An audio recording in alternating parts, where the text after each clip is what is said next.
I'm Jill Ovnick, and we're going to make a gluten-free cauliflower pizza. It'll be dairy-free, gluten-free, really healthy, and something fun.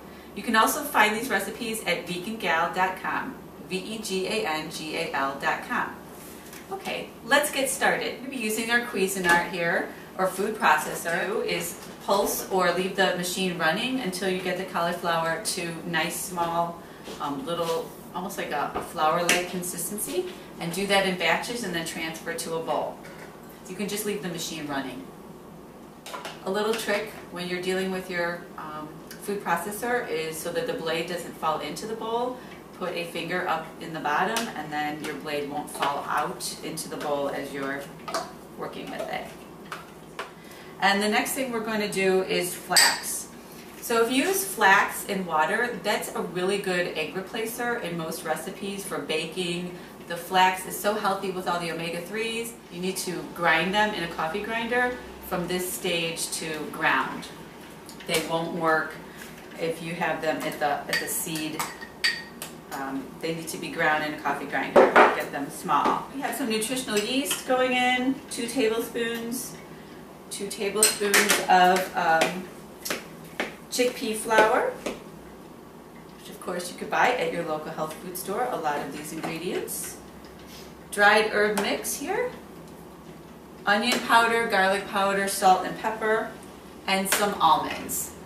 We're going to stir this all together and make a dough. This dough, what we have is a nice consistency that kind of holds together, and we're going to now lay this on the pizza stone and it'll be ready to bake. I've formed our pizza using the cauliflower dough, and as you can see I put parchment paper down first, and parchment paper will just save you a lot of cleanup later. It's a wonderful tool to use in the oven. And we're going to pre-bake this crust. I put the pizza crust in the oven for about 15 minutes to pre-bake it. And then we'll just put a simple pizza sauce, and we're going to use the diet cheese today, which is going to make a real simple pizza. But while you're at home doing this, you can get out other ingredients, and the sky's the limit when you make pizza. There's so many great things you can put on a pizza. So we'll be back and show you when it's out of the oven. Pea salad is one of my favorites. Everyone really loves it. It's kind of like tuna salad or egg salad, but instead we're using chickpeas. And I did 2 cans of drained organic chickpeas in the food processor and just pulsed it till you get this kind of consistency. Don't let the machine run or you'll have hummus, which you don't want. But if you do the garbanzo beans first and then transfer those to a bowl. Garbanzo beans are the same as chickpeas. They are one and the same bean.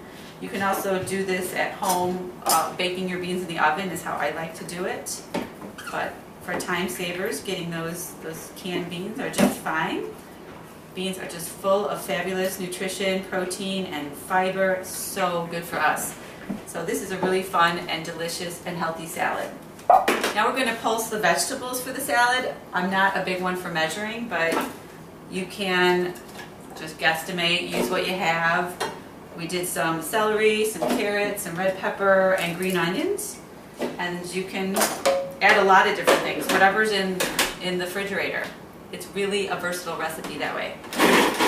So you will pulse the vegetables in the food processor, or if you want to dice them by hand, you can do that as well. But look how fast and easy that was just to use your food processor to get the vegetables nice and small. Then throw that into your bowl. Now we're going to add a little bit of the Vegenaise. This product is fabulous. I have a girlfriend who says she can't live without it, and you definitely can pick this up at your health food store in the refrigerated section. It is delicious. They use a nice expeller pressed oil.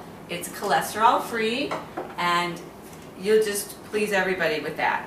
Then we're going to put a little bit of the relish in, a dill relish. You can also use a sweet relish, and also a little yellow mustard. I have some herbs out here. This is cilantro. You can use parsley. You can put fresh herbs from your garden or any number of other ingredients to make this salad. There we go. It's delicious. It's done. This is a wonderful salad. You're just going to please everybody.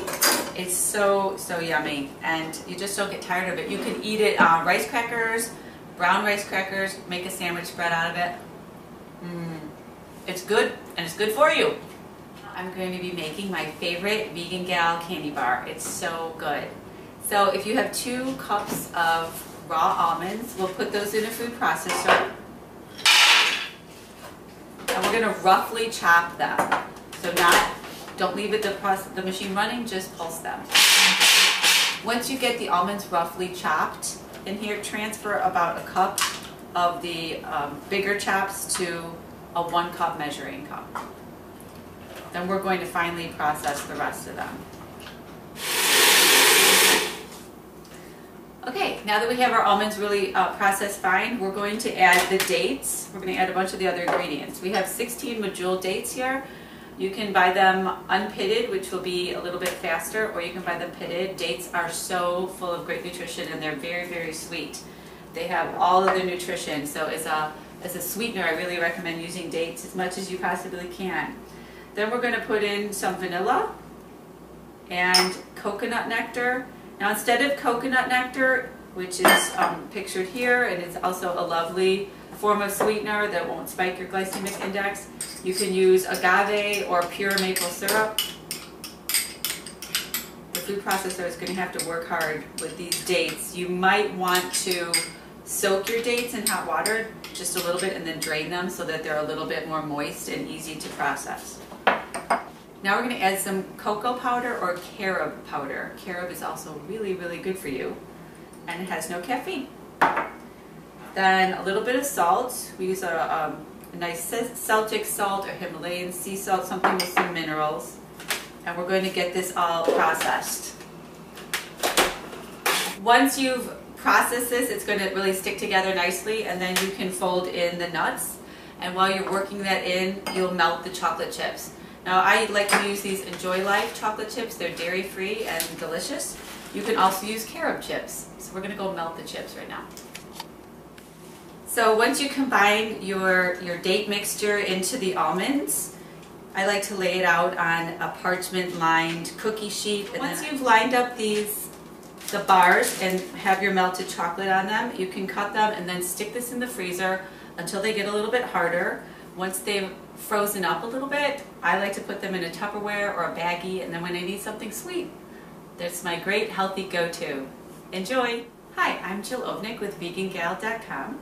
Thank you for shopping at your local health food store and picking up this month's recipes from Healthy Facts. We made some great recipes today, and you can always find great nutrition tips in here, wonderful coupons for local businesses, and all of your information for your local health food store. Enjoy!